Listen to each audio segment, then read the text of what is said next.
হয়, ইতিমধ্যে আমি আজি সদৌ টাইম ছাত্ৰ সন্থাই যি 12 ঘণ্টীয়া শিৱসাগৰ জিলা বন্ধ আহ্বান কৰিছিলো। ইতিমধ্যে পুৱা 5 বজাৰ পৰা আমাৰ এই বন্ধ কাৰ্যসূচী আৰম্ভ হৈছে আৰু শিৱসাগৰ জিলা পৰিষদৰ সভাপতি আসনখন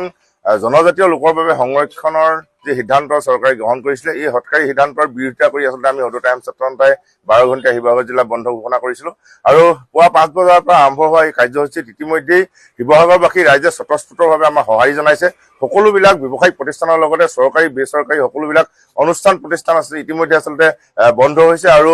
শিৱসাগৰবাসী ৰাইজে আচলতে যিধৰণে সঁহাৰি আগবঢ়াইছে আমি প্ৰথমতে আমি সকলো ৰাইজক আমি ধন্যবাদ জ্ঞাপন কৰিছো আৰু আমি আটাইটোৱে আচলতে বিশেষ যিবিলাক সেৱা আছিলে এই সেৱাবিলাক ইতিমধ্যে আমি ৰেহাই দিছো বুলি আমি কালিয়ে ঘোষণা কৰিছিলো আৰু লগতে যিহেতু শাওণ মাহৰ সোমবাৰ শিৱসাগৰ শিৱদৌলত আচলতে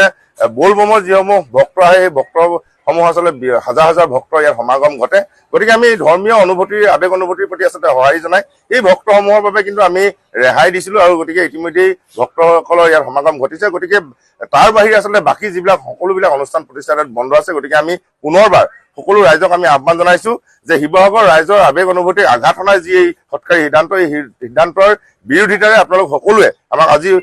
এই বন্ধ কাৰ্যসূচী সফল ৰূপায়ণৰ ক্ষেত্ৰত সহযোগিতা আগবঢ়াওক। আমি